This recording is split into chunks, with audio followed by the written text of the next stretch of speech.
John, here we go. MLB playoffs, college football, and the NFL, and we have Jeff Passan as the big get. Andrew, you're forgetting the biggest story out there. We're a year old. This pod's a year old. One thing we've realized, the best thing that you can do, bet on yourself. I would bet everything I have they're going to let this thing go down to the 2-minute warning. I may be walking home. It's a big bet. That is a big bet. I read the New York Post. 3rd down and 5. Nah, you win. You won your bet.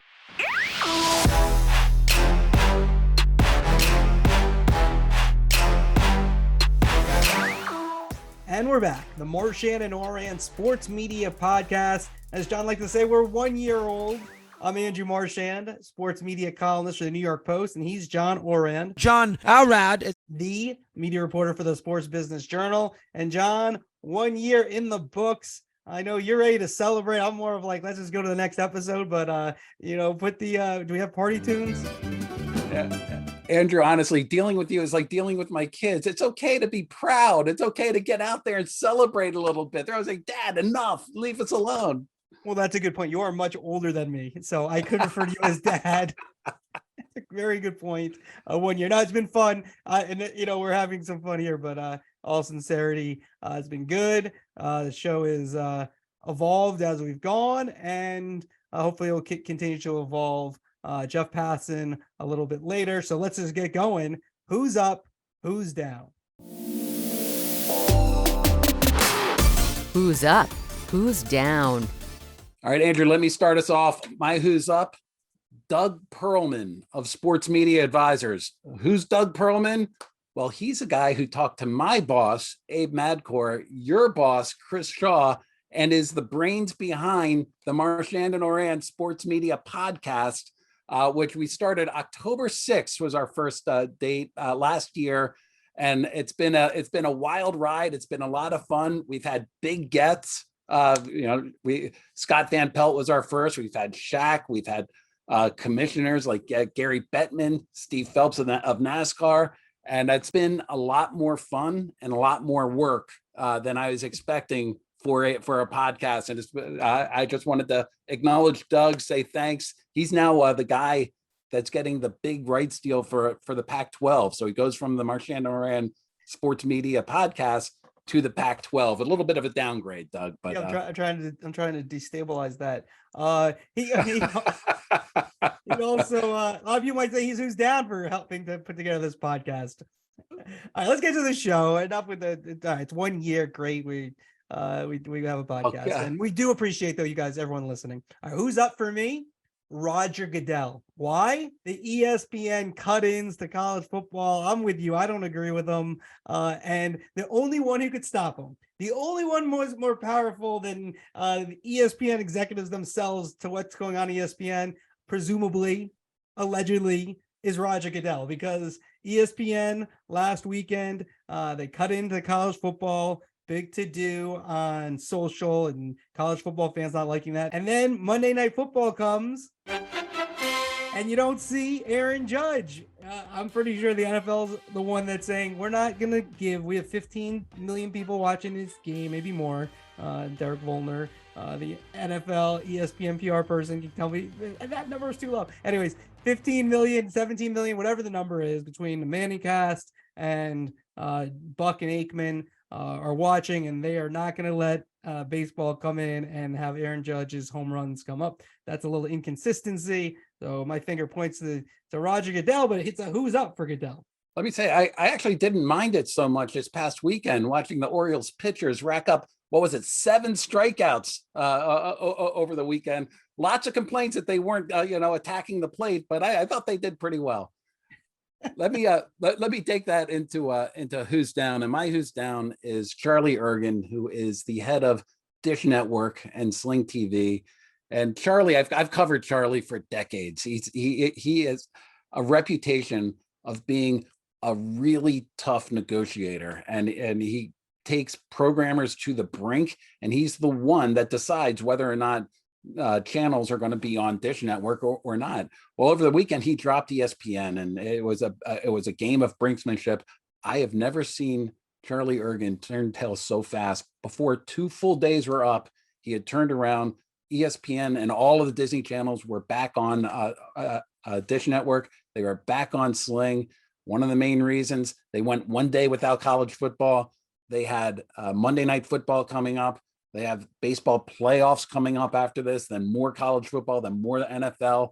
And you can say what you want about the declining subscriber bases and cord cutting, but it's still a big business for ESPN and for any of these networks that own live sports rights.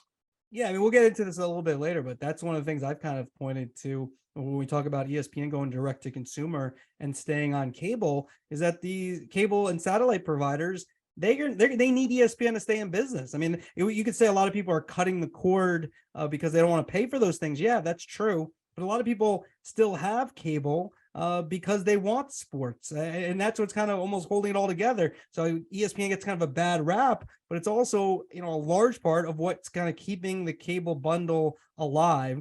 People focus on the cuts, but it's also kind of the glue of the whole thing. So we're going to get deeper into that and something I wrote about the NBA and their new app when we get into the topics. But let me do my who's down. It's ESPN, and the wild card weekend is taking place this weekend because of the lockout. Now, let me be clear. I really am kind of jacked up for wild card weekend and these extended playoffs. I mean, for the sport, the purity of the sport, it's not great, right? You play 162, and then a team with a much worse record can beat a team 2 out of 3 games, and 162 games, which is more of a telltale measurement of how good a team is, that's erased very quickly in a kind of a not flip of a coin series, but it's a 2 out of 3. But the excitement level, the decisive games that are going to come at us really quick is tremendous for ESPN. And I also think when baseball is always compared to other sports, or really, quite honestly, hockey as well, and the NBA, when they're compared, their ratings are compared to the NFL, especially the playoffs, is that, those games are always game 7s in the NFL playoffs because it's always win or go home. And so I think baseball is going to take advantage of that. But this weekend, it's not ideal because of the lockout. It's going up against college football. It's going up against the NFL. It would have been earlier in the week if the season had started on time. And so it's ESPN, it's MLB. They're my who's down because not ideal. Still, I'm psyched up for the playoffs, but not ideal that you're going up against the NFL and you got to figure out the college football scheduling. And I'm not saying it's going to get lost, but I'm sure we're going to see, it's like tedious, is like, look at the college football ratings, look at the NFL ratings, compare them to the baseball playoffs, but it's different animals in terms of national TV. Speaking about our year anniversary pod, Andrew, I'm very glad over the past year, we haven't spent that much time talking about television ratings, Amazon excluded, because ratings go up, ratings go down. I think we can look at what happened with Dish Network and ESPN to say, the overall ratings and whether or not they're up or down 5% per year, that doesn't matter as much as the importance of live sports to these distributors, which takes us into our first topic. John, when we look at this Dish Network and ESPN, and then YouTube doesn't have a lot of these regional sports networks like in New York, MSG Network. Yes, they're not on. When we look at this and what we just learned from the Sling situation, when we kitchen table it, which I always like doing on the pod, what do you see? Like, what does this tell us for the viewer, for the person listening right now? What does it tell us for where we're going here? Andrew, we had Michael Nathanson on a couple of weeks ago, and he talked about everybody knows cord cutting is happening. Everybody knows that cable is losing subscribers. Nobody that I trust believes that is going to zero. It's going to level out at some point. And what this tells me is that Dish Network, which has no RSNs, it doesn't have a ton of sports programming. I would assume that most of its subscribers are not hardcore sports fans because they don't have the regional sports networks there. They couldn't go more than 2 days without college football, and they had to sign this before they missed an NFL game that was going to be exclusively on ESPN. It just tells me that even though there are lots of troubles with it, it's losing subscribers. The cable bundle is not quite healthy, but what's one below healthy. It's going to be around for a long time for people that, yeah, exactly. So it's losing subscribers again, but it's not going to zero. And that's what that's telling me. Because when I look at it, it almost seemed like Charlie Ergen, who runs Dish Network, it almost seemed like he was testing, like, let's see if I lose subscribers. I mean, that's what Comcast did with the Yes Network back in the day, remember? And they realized we don't need to carry a Yes Network in New Jersey or in Connecticut, and they went a full season without carrying Yankees games. So these types of tests, sometimes it doesn't work for sports. This time, boy, they turned in less than 48 hours and said we need to get those back up. Yeah, I do think it's where it's located, in terms of some of these regional sports networks, especially. I think if you get into the core audience, you're going to have major problems if you're a cable place like with Yes. If you did that in the, more just the tri-state area of New York, Connecticut, and New Jersey, but there's outer regions of those that maybe not as big a Yankee fan, for example, with Yes, as opposed to the people who are closer to the city and their affiliation to the Yankees. Let me ask you though, Andrew, like, because you've been covering this as well. How much do you think Disney or National Geographic or some of these more entertainment focused channels had to do with Dish Network turning tail on this? I mean, I think if you look at the suite of networks that Disney has, they cover a lot of realms. And so I think they definitely, there are people who are missing certain channels who were outspoken. I agree with you. I think sports is the core of this. That's why, ESPN gets $10 per subscriber. And I just think that, a lot of people have cable because of sports. Now, you wouldn't really have Dish Network because you don't have RSNs, but if you're a college football fan and you have ESPN, you really don't need, I guess you want to have Fox Sports, maybe Fox Sports 1, but you got Fox, you have like the networks between CBS, ABC, and Fox. There's plenty of college football on, and you add ESPN's channels, and I think so. If you're like, so you can kind of see where that kind of hits the college football fan who said, what, I'd rather spend a little less with Dish.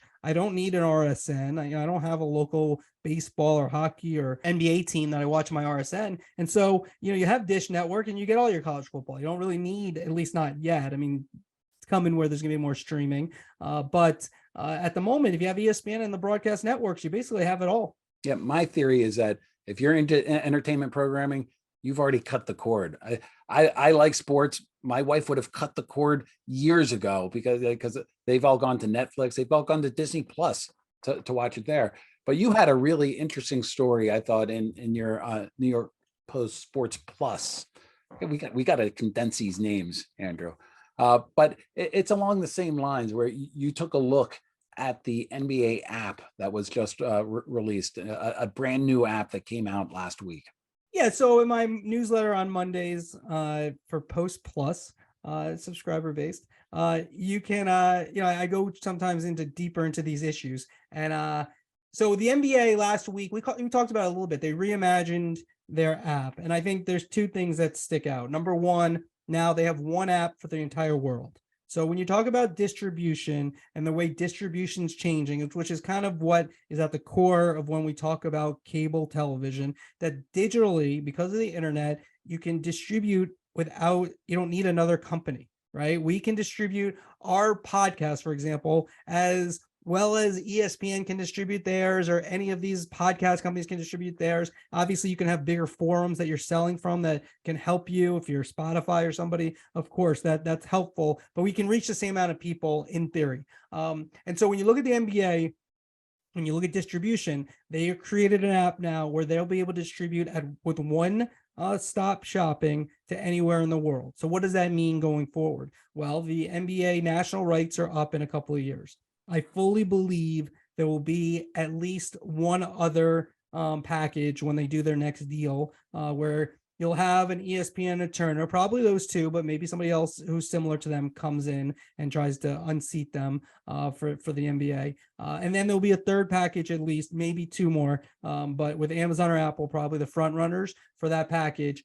And so That is going to be one thing. Then combining with the idea that Sinclair, we talk about all the time, your buddy at the head of Sinclair, Mr. Who's Down himself, Chris Ripley, will he be able to stave off bankruptcy? And if they do, now the NBA made a deal with Sinclair that allowed them to stream their 16 NBA teams' games. And you say, well, why would the NBA do that when they were into bankruptcy? I remember when that story first came out and I was like, that's kind of odd. Well, I don't know the exact intricacies of the deal, but I do know that the way it's structured, that if they go into bankruptcy, the NBA, can be very fortuitous for the NBA because they'll be able to take over those rights and they'll be able to sell in one spot. And so you say, well, what does the future look like? And I'm not saying this is happening next year. I'm not saying it's happening in 5 years. I'm not saying it's happening in 10 years. I do think at some point it would be centralized that the NBA is potentially producing the local rights, their local games, and also distributing. That doesn't mean that RSNs will go away necessarily. There's a way they could work hand in hand, but I do think that's where the future is going to go. And it's kind of what you see with MLS and their model with Apple. I do think that's potentially where these are going. And not necessarily with Apple or Amazon. It could be with ESPN Plus, could be with Paramount Plus, Peacock, all these others could be the entities that they end up working with. But I do think you see with this new app where the NBA is going. And at the least, let's say it doesn't happen, it gives them very nice leverage that they can use, in-house leverage in their negotiations. Just a couple of things. One is that Sinclair NBA deal. It's not just if Diamond Sports goes into bankruptcy. The NBA, this was a great deal for the NBA. They have certain benchmarks for the direct-to-consumer product that Diamond Sports has to hit, and if they don't hit that, then all of a sudden the belief is that the NBA will be able to take back a lot of those. So that's one really interesting part.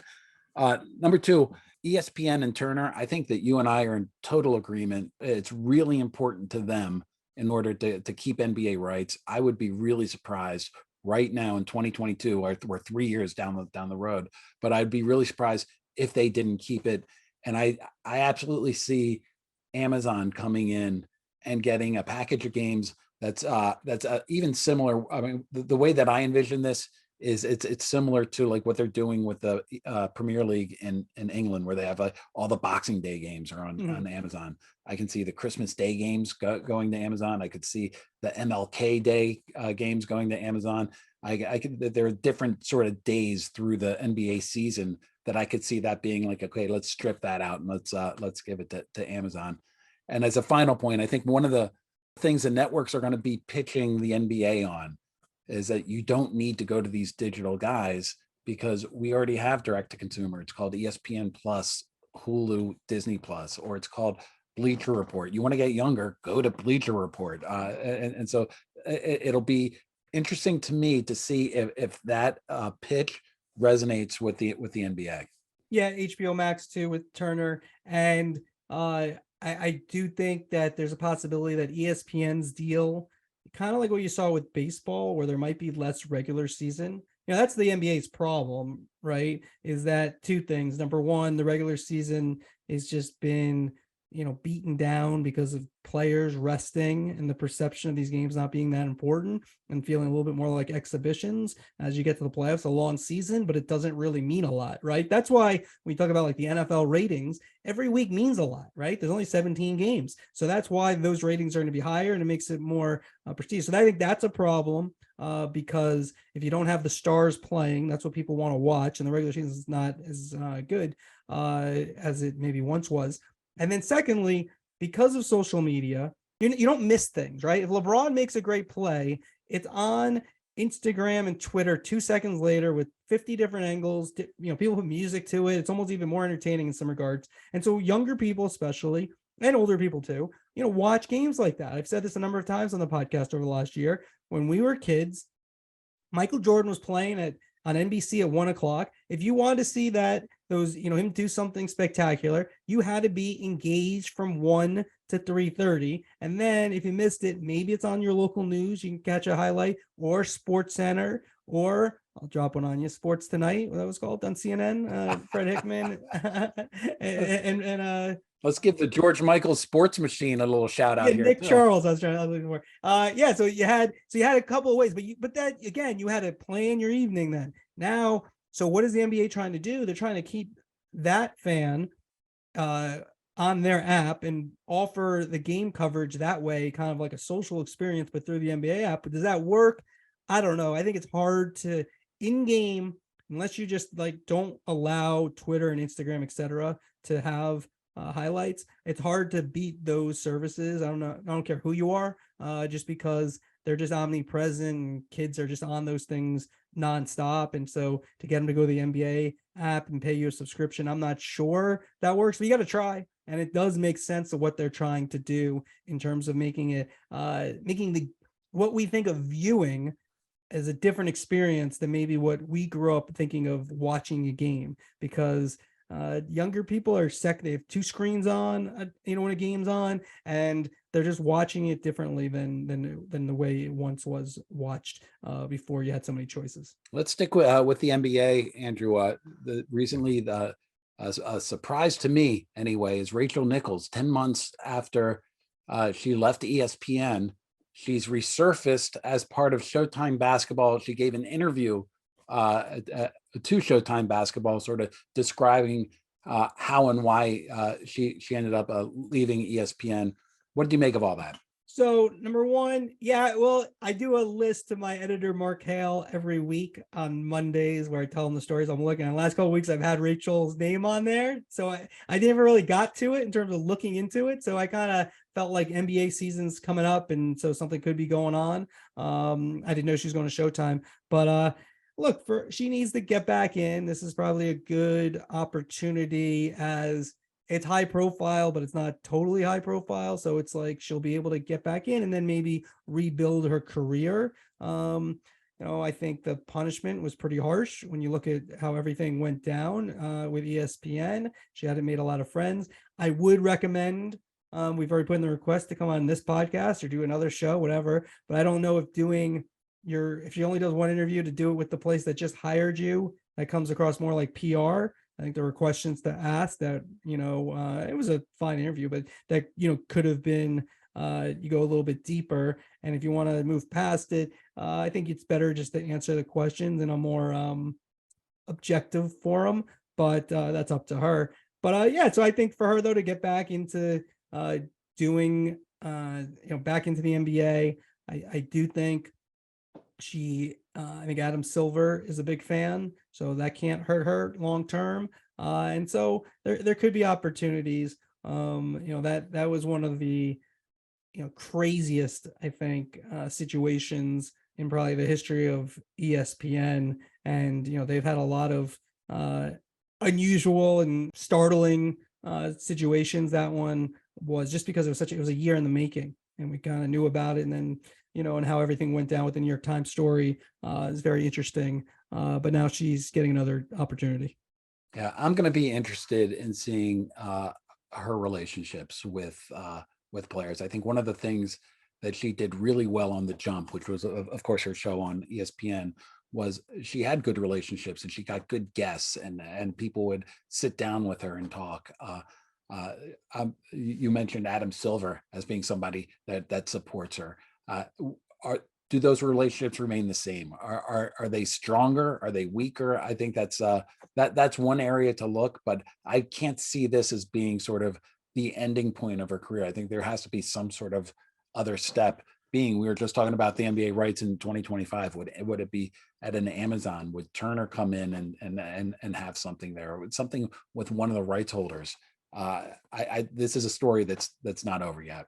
100%. So, and you look back at that, there was Maria Taylor and Rachel Nichols, and it was all about the NBA finals. And now, this has been for a while now, but neither of them are there. So that situation was not handled well. But Rachel Nichols now trying to make a comeback, and, we'll see where she lands going forward, if that grows, or, if this is something that, just is, she works for Showtime for a long time. All right, John, let's bring in our big get. Jeff Passan is ESPN's top MLB insider. The baseball playoffs are just getting underway. ESPN has their new first round series this weekend. And Jeff, we appreciate you finding the time to talk with us. It's great to be with you guys. Thanks for having me. All right, John, let's start. We have a game plan always into these interviews, Jeff. Let's start with the hard one. Before you went to TV and ESPN, you were at Yahoo, and I covered baseball as well. When you would come to the ballpark, you always wore a suit. Even though you weren't going to be on the TV. What the heck was that about? I'm a complete tryhard. That's 100% what it is. Total eyewash. It actually goes back to my first year covering baseball. It was in 2004. And I had just gotten a job at the Kansas City Star. I had covered maybe 5 baseball games in my life as an intern at the Washington Post. And I got hired as a national baseball writer, a job that I had absolutely no business getting. And I go into the clubhouse. It's a couple weeks into the season. And the first day I'm there, a player tosses a towel at me. And he thought I was a clubby. And so at that point, I was like, I am probably not going to age overnight. So I probably should upgrade my wardrobe, because if I'm walking around in like a shirt and tie at that point, I don't think I'm going to be getting laundry tossed at me. All right. Here's the other thing about you, Jeff. During the World Series, and I don't know if you still do this, but you used to buy the whole press box food. Now, I think you did this in Kansas City, and you did this now. What's that about? Wait, on a reporter's salary? Like, or did you expense it? Like, what happened here? Or no. What? Or Never. Just a nice guy? Like, how should we take that? I try to be a nice person. Yeah. I mean, the way to people's nice. The way to people's hearts is through their stomachs. It's funny that you bring that up, because we're here in Texas right now, and back in the 2020 COVID season, I spent essentially the entire month of October in Arlington, because you remember they were doing the bubble playoffs that year, and there were games here from beginning to end. And there's a fantastic barbecue place called Hurtado Barbecue in Arlington, and I wanted to continue the tradition. And so I went, and I mean, sports writers' appetites are insatiable is probably the best way to put it. I'm not sure if it's appetites, Jeff, or it's free food. It's fair point. I think I went and got $500 worth of barbecue to bring to the press box. And I walk in with it, and John Blake, the longtime media relations director here with the Rangers, looks at me and says, "What are you doing?" And I can be an idiot sometimes. And the idea in early COVID of bringing communal food somewhere, it was just not going to fly at all. So the barbecue didn't go in the trash exactly. They were nice enough to put it in a refrigerator, and we were able to eat it outside. A few sports writers ate it outside the park the next day. But I don't know, it's something I like to do. Our jobs, especially in October, can get to be a real grind. And if you show up somewhere and there's barbecue, what sort of Kansas City native would I be if I didn't feed people barbecue when I could? Yeah, it was very nice. I think I never partook in it, but it was very nice. Why not? Are you too good for it? I didn't feel right. Nah, I was at ESPN at that point. You're at Yahoo. You're rivals. I didn't trust you. Nah, I'm kidding. I might. Wow. Wow, clicker. I'm just kidding. I might have eaten it. I don't remember. All right, John's up. Those are the hard ones. Yeah, I would have been all over that. I'd still have the barbecue stains on my shirt, for goodness sakes. Look, I don't want to go over your whole LinkedIn. We've talked a little bit about your career, but what was your first break, and how did you make that happen? How did you get into this business? I was born into it. My father worked at the Plain Dealer in Cleveland for 42 years. So I have had ink flowing through my veins for my entire life. I remember spending moments of my childhood in, smoky newsrooms, and my dad hosted radio, sports talk radio on the weekends in Cleveland. So I would go into the studio with him, and Once I topped out at 5'9", I knew my career was not going to be in playing sports, and I wanted to be around it. It's interesting. I think if I were growing up now, that I probably would have gone into like the analytics side of things and more management than journalism. Not because I have a different opinion of the industry. I love this industry. I think it's the best. I have the greatest job in the world, but I was always more of a math person than a writer. And there are just so many opportunities now for people who have math brains to succeed in sports. But back then, it was like the kid who sits on the floor on Sunday reading, the entire page of agate of baseball statistics. That doesn't really exist anymore. That was me, though. And so if the avenue into the sports world was going to be through journalism, then I'm lucky that conduit was there for me. All right, Jeff, from Yahoo to ESPN, how has what you do changed? How in terms of how you approach it? It is more demanding. And that's not to say that at Yahoo I didn't feel like I was on all the time, but with ESPN, it's a different kind of on. It's writing, it's radio, it's TV, it's podcasting, it's documentaries. There are just so many different avenues that you can take and so many itches that you can scratch, that the world at ESPN can be your oyster. And I've been lucky enough to do all of those aforementioned things. And, I still get to the thing I love doing more than anything are just the deep dive feature stories. And I don't do that as much as I used to, but I still get to do that. The news cycle is, I think, more unrelenting when you work at ESPN. There's just an expectation. We're ESPN. We should break all the news. And it's unrealistic, but that's still what the expectation is. Maybe not as much from people above me as much as it is self-inflicted. I see Adrian Wojnarowski. I see Adam Schefter. I see Pete Thamel. I see these guys who are just incredible at their jobs and have this motor that doesn't stop. And if they're working that way, what's preventing me from doing the same thing? It's, I've been lucky that everywhere I've been surrounded by extraordinarily talented people. With the Fresno Bee, which was my first job out of college, the columnist there was John Branch, who's won a Pulitzer Prize, and there were a number of other really talented reporters. At the Kansas City Star, I will put the staff at the Kansas City Star, the 2 years I spent there, up against just about any sports newspaper staff that's ever been assembled. I mean, we were really that good. Give us the roster. Give us a little bit of the roster there. Columnists were Joe Posnanski and Jason Whitlock. Wright Thompson was the takeout writer. Liz Merrill covered the NFL with Adam Teicher. Blair Kirchhoff was on colleges. Bob Dutton covering the Royals. Sam Mellinger and Kevin Kaduk were on high schools. Candace Buckner, who's a Washington Post columnist now, was on high schools. Brad Doolittle, who writes for ESPN now, was on the desk.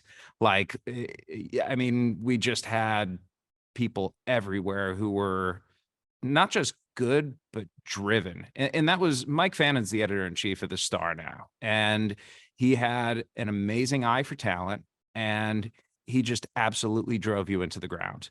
Like he had an archetype for what he hired, and it was young and single. And it was because he knew that if he found the right types of motivated people when they were 23, I got hired at 23, 23, 24, 25, what were we going to do but work? And he worked us, and he made us so much better. And at Yahoo, Woj was there. Dan Wetzel, just a phenomenal general columnist. Every sport you can go through. Charles Robinson, an amazing investigative reporter. Tim Brown on baseball as well. Kevin Ioli on combat sports. We just, Greg Wyshynski, who's at ESPN now, was on hockey. everywhere you look, I've been fortunate to be surrounded by really good people, and they don't even have to push you. It's just their presence in their work that tells you you'd better be good or you're going to look like the foof of the group, and you never want to be the foof. When you came to ESPN, for years, Buster Olney had been the number one insider, and competed with the John Heymans, the Joel Shermans, the Ken Rosenthal's, and you go in there. I mean, that's kind of a weird dynamic I could foresee. How has that worked out in terms of dealing with ESPN and everything that comes along with being a part of that team? Yeah, I think it had a chance to be awkward and difficult, and you don't want to come in there, and I don't. I'm a person who likes peace. I don't thrive on conflict. I know that there there are places where reporters are either pitted against each other, or there's just the natural competition that emerges. I never felt that with Buster, and I've long looked up to him, respected the work that he does. He's been doing this for a long time at a really high level, and I think there was definitely the chance for a difficult transition, but I get along really well with Buster. I respect him. I enjoy going on his podcast. I see us as complementary. Like one thing that is important to me is team. Over time, when you cover a sport for 20 something years, you can really fall prey to writing the same stories or feeling like you're not learning. And one thing that I've taken interest in over time is just management, like the management of people and of team, and getting everyone on the same page and rowing the oars at the same time. How do we do that? How do you not turn this into a conflict with fellow reporters, but how do you help them grow? And maybe it's at a higher level at ESPN. Maybe ultimately they go somewhere else and carve their own paths. I want to see people succeed. And so if I'm there with Buster and we're at odds, what sort of example is that going to set for other people? And what sort of wasted time is that, and wasted energy when if I'm sitting there stressing out about how I'm getting along with my colleagues, that's time that I could be using to make a phone call. That's time that I could be using to write a story. And there's a finite number of hours in the day, and I don't want to spend any of them on bullshit. Jeff, earlier this year, you MLB got the executives at MLB. They got a little irritated with you as you were writing about the lockout. As you know, I mean, you're an ink-stained wretch. I mean, your newspaper is going through your veins, and you went to Yahoo. You're now writing for an organization that has a big business relationship with MLB. Mm-hmm. How did that play into things? I mean, I don't suspect anybody came up and said you cannot write about X, but do you have something in the back of your mind? Does that ever come into play? I don't think about it until I'm told about it. And I was never told anything in this situation like you can't write this because we have a television deal and we're rights holders. And I really appreciated that, because the piece that angered MLB was critical. It was critical of the commissioner's office. It was critical of the owners. It was critical of the institution of Major League Baseball. But the thing that underpinned the entire thing was facts. Nothing I wrote in that story was inaccurate. Nobody at MLB came to me and said, this is not true. This is not right. They didn't like the implication of it, which was that not only was the lockout something that was perpetuated by the league, but it was something that had been building for years and burbling under the surface. And that story, I just tried to connect the dots and tie them all together. And, as much as I do enjoy those big fancy profiles that I grew up wanting to write, that takeout role that really kind of doesn't exist anymore in the written medium.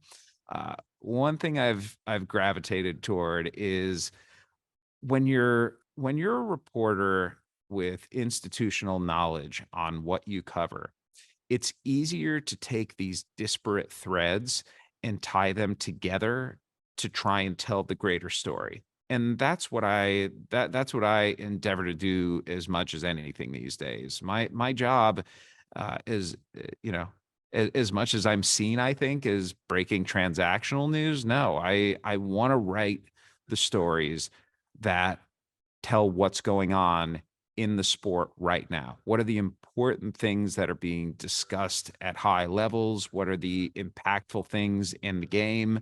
And how can I use my source base to help tell those stories? And as I was reporting on labor, these common themes just kept cropping up, and I would have been derelict in my duty to ignore them. And I give a lot of credit to my editor, Rachel Ulrich, who's absolutely brilliant at what she does. She is a rare editor who truly gets story and pushes me on it. And she will tell me, this is not good.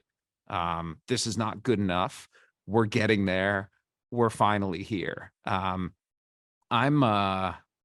gotten better at this, but I'm kind of a dick with my copy.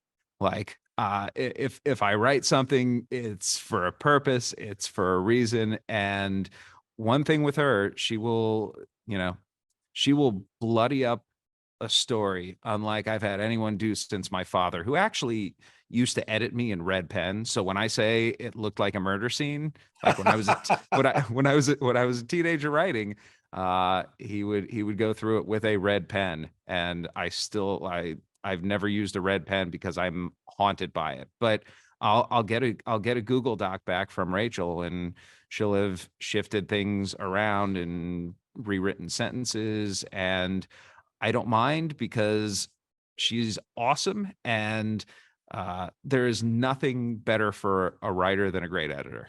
Jeff, you're a good son. I can't get my kids to allow me to edit their stuff at all anymore. Well, obviously they're writing clean, right? They That's don't what need it. They say. They accuse me of writing two choppy sentences. I'm like, of course I am. Hey, so Woj is an info guy. Schefter's an info guy. It sounds like you wouldn't describe yourself as an info guy. You're more of a reporter. I don't look at Woj and Schefter as info guys. I look at them as knowledge guys. What they disperse in nuggets is information, but what they have in spades is knowledge of the sport that they're covering. They're not just getting fed scoops. People aren't just saying, oh, I need to give this to Woj, right? No, they're building relationships. They have information that is important to people in the industry, and they have put themselves in that position by seeking knowledge about the game that they're covering. The scoop stuff, they're better at that than I am. I mean, I'd be silly to suggest otherwise. And I think their voraciousness is something that I wish I had. I can't work at the speed that they do. So I try and make up for it in other ways. And whether that's the writing, the analysis, you need to bring value. And if I'm not going to be on their level at Scoops, then I better be doing something else, or I'll just look like a lesser version of them, which I am, but hopefully not as much as I used to be. Now, for you, what's the hardest time of I want to follow just a quick one. What's the hardest time of the baseball season in terms of reporting for you? Is it trade deadline, off season? What do you say? You know what, that one is heads down, and this is really where I worry about, the Rosenthals and Shermans and Heymans, etc. I was on the treadmill at Orange Theory a few days ago, and the woman next to me looks over and goes, "So, what are you going to be doing this off season?" And I look back. This was probably pretty rude of me, but I looked back at her and I went, "There is no off season." And I said goodbye to my wife and kids yesterday. I have no idea when I'm going to be going home next. Whenever it is, it will probably be for one day, and then I'll be back out at another playoff series, and then I'll get home for probably one more day, and then the World Series. And then after the World Series, I believe there's 2 days between then and the GM meetings, and free agency kicks off. And so I would say the October to February 1st stretch, like the time when no baseball is being played, is my busy season. And it's because there are 150 free agents, there are a million iterations of trades, and the expectation is that I need to know all of them. And I mean, clearly that's silly. I, at any given time, do I know 10% of what's going on, what's actually going on, the conversations that are actually being had, the level? I'd say 10% is probably about right, which is crazy to think. It's not very much. As transactions get closer, I would like to think that the rate goes up significantly from that. But it is a job where you don't have a minute to take off, like quite literally. There are Christmas Day signings. I remember my first day at ESPN was January 1st, 2019. And I believe it was Yusei Kikuchi who was signing with the Seattle Mariners. And I got a tip earlier in the day, and Tim Brown and I double bylined that story. I was so proud of that, because Tim, Andrew, Tim, he's just the best guy in the world and such a good teammate. And I learned so much from him, just about like how to be a good person and how to treat people well and how to do this job with, with integrity and with ethics. And so double bylining that story with Tim for Yahoo, and then literally at midnight when my contract started, writing it for ESPN.com. Like that, I mean, that right there just showed, if you got to write something on New Year's Eve, then that's what the job is. And somehow 20 years in, I still love it. I really do. I have never had a day where I've said I feel burned out. But are you one of those people who doesn't sleep? Yes, that's correct. It's important to me when I'm home to spend time with my kids, and so I'm up pretty much every morning at 6:45, 7 to help get them ready for school, and I usually go to bed at like 3. So it's not 3 great. hours of sleep. I have 4 usually. Yeah, 4 or 5. Throwing in a little Orange Theory in the middle of the day, or when are we doing that? Either 10 or noon. Yeah, it's All right. So see, if I were like, Rosenthal or Heyman or Joel, like I would be like, all right, 10 or noon, Passan's out. That's when I would try to break so many stories. No. If I was competing with you, I know you're looking at your phone, but I'd want to ruin your workout. I was just gonna say that's the problem. I'm the guy who's working out but checking his phone constantly. I'm kind of embarrassed by it, because nobody else brings their phone in. Nobody. It's like a sacrosanct area. You're a reporter. That's the life of a reporter. I get, yeah, but that's such a self-important way to look at things. You think the other 20 people in there don't have jobs that are important to them, their bosses, whoever? The difference is, though, Jeff, if executive A text you or agent A text you, you don't do it right away. You know, like Heyman or Joel or somebody or Ken is gonna get that. So it's not that your job's more important, it's just the timeliness of the information doesn't have time for you to do your little Orange Theory workout sometimes. I do want to say that I saw Jeff over the summer in Los Angeles at a party at the All-Star game, and I was remarking that you were not one of those guys on the phone all the time. So somehow you kept that hidden from me as you were telling me how good my Orioles were going to be. So I'll never forget that conversation. Hey, was I wrong? You weren't wrong. I've been boring Marchand about that ever since. I know. People don't. Yeah, Marchand is finally figuring out who Adley Rushman is, so I'm very happy. I will say this, Woj. I've known Woj for a long time, and I think he is the absolute best at what we do. And Woj has this fantasy where one day, I don't know when it's going to be, but when he's done, he's going to take his phone and throw it in the ocean. And you know what, the ocean throw of the phone is a dream that I have adopted and will steal at some point, because I'm a slave to it. That's the reality. I look at my my screen time numbers every week, and I will seriously, I will ask myself, what are you doing? Like, what is no, seriously, is this worth it? What are you doing with your life? And the answer continues to be yes, but there is certainly cognitive dissonance about it, because it is an all-consuming job, because my kids are going to be out of the house in 3 and 7 years. And, I'm not present too often. I will hear them ask a question, and I can't tell you the number of times where I've answered, hold on a second, let me just finish this text. Like, that might be the most oft said thing in my house. Hold on, let me finish this text. And is that how I want my kids remembering me? As the hold on, let me finish this text guy?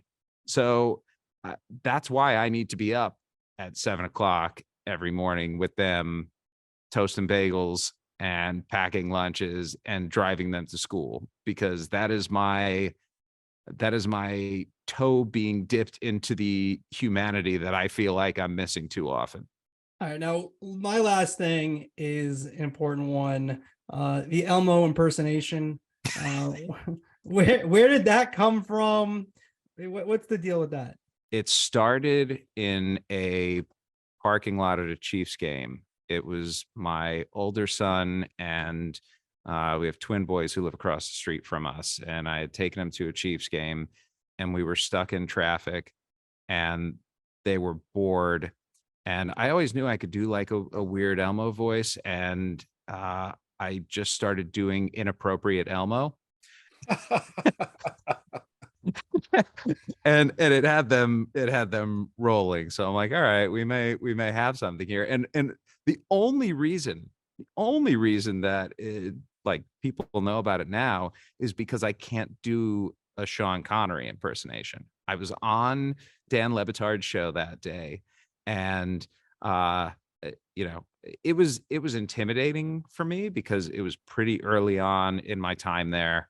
Manny Machado had just signed, so I think that was February of 2019, and I don't think I'd been on Le Batard before, and I wanted to be a good guest. And the first thing he does is he's like, Jeff, do you do a Sean Connery impersonation? And I did one, and it sucked.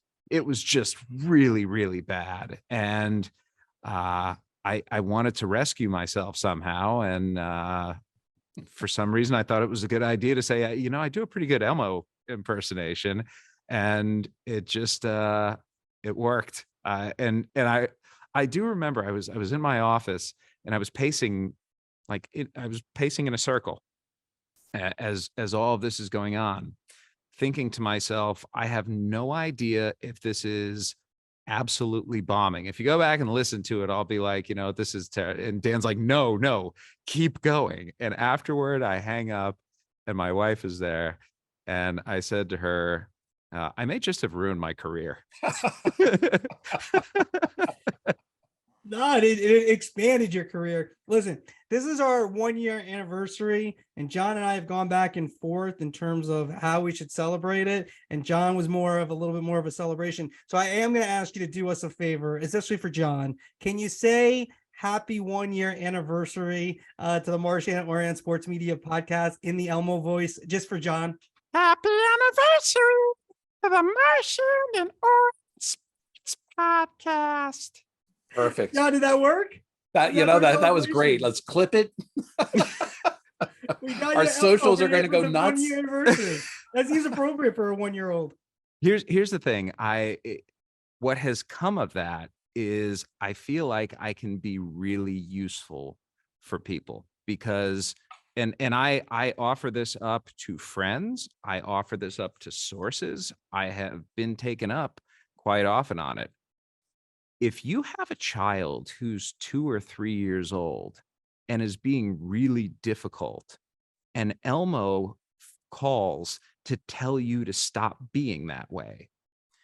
That kid tends to listen. And so I can't tell you the number of times that I have gone and tried to help struggling parents out, and it's worked, because what child is going to say no to Elmo? John, now we know how he breaks stories. I know. Like, oh, yeah. That totally You want help with your ingratiates kid? him. And He does an Elmo impersonation. Then it's like, all right, yep, we signed Machado. That's right, Jeff. All right, I'll call you back at 8:00. You got to put my kid down. All right, it worked for you, John. That's gonna do it for me. What do you think? You got anything hey, else? Jeff, thank you so much for joining the pod on our 1 year anniversary. So you're a big get on the pod. History. I don't know about that, but happy anniversary, gentlemen. And here's to many, many more years of great podcasting. John, Jeff Passan, really good. I was really happy you got your birthday wishes from Elmo. Elmo giving the anniversary wishes. Absolutely. That made my year. There you go. We broke down how Passan breaks stories. Elmo is the key to so you're a young person listening to the Marchand and Ourand Sports Media podcast, and you're saying, well, how do I become one of these insiders? Well, all right, we'll just start doing Sesame Street impersonations and you'll be a big star. Forget the Connery imitations. You got to go right to that. Exactly. And also no sleeping. I don't know how he does that. I need some sleep. That's why baseball made me a little miserable, because you do not sleep and it is endless. And people do always say to you, off season, what do you do? It's like, well, they're going to make 8 million trades and free agency is going to happen. And especially look, those guys' jobs are much harder when you cover the whole league. I mean, one team, even when it was the Yankees, it's difficult, but you still kind of can have your eyes on the prize. And depending where you are, newspaper is much more difficult because they want a story every day. ESPN, it was more of for me at least, it was more of when something's going on, then chime in with them. But but Passan, he does a very good job. Yeah, what story stuck with me was that story from Arlington where he went out and bought $500 worth of barbecue and brings it in. I mean, the one thing I knew this about Passan before coming in. I don't know him as well as you do, Andrew, but just a likable guy, and I think that just shows it. I think that's a story that doesn't surprise people that would know him, I would think. And it's good to be a tryhard. People I know these kids Try now, tryhard's like a bad thing. I don't really get it. It's like, good, yeah, try. What are we doing out there? Don't be a slacker. Good job, Passan. Tryhard. He's a little try. The suit was a little much. I want to know what some of the legendary writers like George King, who retired from the New York Post a little while ago, when Passan showed up in his suit and tie, I can only imagine Kinger's reaction. He's a classic beat writer, and this guy's showing up, and George dressed nicely as well. But most people didn't wear suits and ties, especially if you're not on TV. If you're on TV, okay, fine. But, you just show up, like some people come up in sweats and whatever. But Passan always looking, him and Tom Verducci always had the suits on. I don't know, man. If he's bringing in free food, he can wear whatever he wants, as far as if I'm in the press box, True. Hey, let's go into our call of the week. Call of the week. ESPN spent so much money on Troy and Joe Buck, but I cannot stop watching the Manning cast. I love everything about the Manning cast, and we had another typical Manning cast moment during the 49er Rams game on Monday night. He was running a post route right across the 50, and a security guard took him out. But a nice hit, though, right? It was a nice legal hit. I thought we could show that. Yeah, I understand. I think we could. They don't want to talk about it. I understand the A team couldn't show it, but the B team, we should be able to show that. I think that's why. Here you go. Oh, yeah. There he is. There he is. Yes. Oh, yes. That's what we're talking about. Wagner, Bobby. A veteran, right? Get him down. Now get out and let these guys take over. Oh, Bobby Wagner, veteran play. This brings up one of my pet peeves. Only in sports television, do executives decide, hey, here's something that makes the crowd stand up and cheer, that makes announcers a little bit giddy. Everybody wants to see, and they, oh, no, you're not mature enough to take a look at some idiot running on the field. Show us what's happening on the field. Look how that went viral. I want to start a movement where TV networks stop being so serious and just show that it's not going to cause more people to jump on the field. That's total folly. People are still jumping on the field and doing it.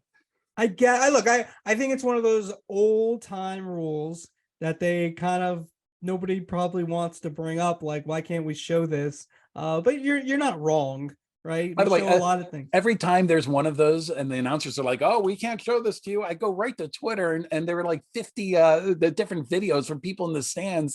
It's very easy to see what's happening anyway. Just show it. People like to see it. Yeah. And I liked how Peyton referred to them as the B team. They get A money. So that's pretty good. Do 10 games, be the B team, get A money. But Peyton, he likes the self-deprecation, which is usually a good realm if you're someone like Peyton Manning. So, all right, it's been 1 year, John. It's been my pleasure, spending every week talking with you, and we'd be remiss if we didn't. The guys who really put this together every week, AC White and Chris Mason, they're the blood and guts of this podcast. So we really appreciate them. As you know, they're the ones who have to edit this and deal with us all weeks. And so they've lasted a year. Let's see if they can make it another year. Yeah, not to get too inside baseball. I think 1 year is a great milestone, but everybody we talk to says you need to have 100 episodes under your belt. 200 episodes, somebody told me. How many? 200. 200 episodes. I can't wait that long, Andrew. If I haven't successful, someone told me 200 episodes. That's 4 years, man. I don't know if we'll make it. Maybe. Thank you, everybody, for listening. We will see you next week with our scheduled big get, another baseball one. Pedro Martinez. See if he does any Elmo impersonations.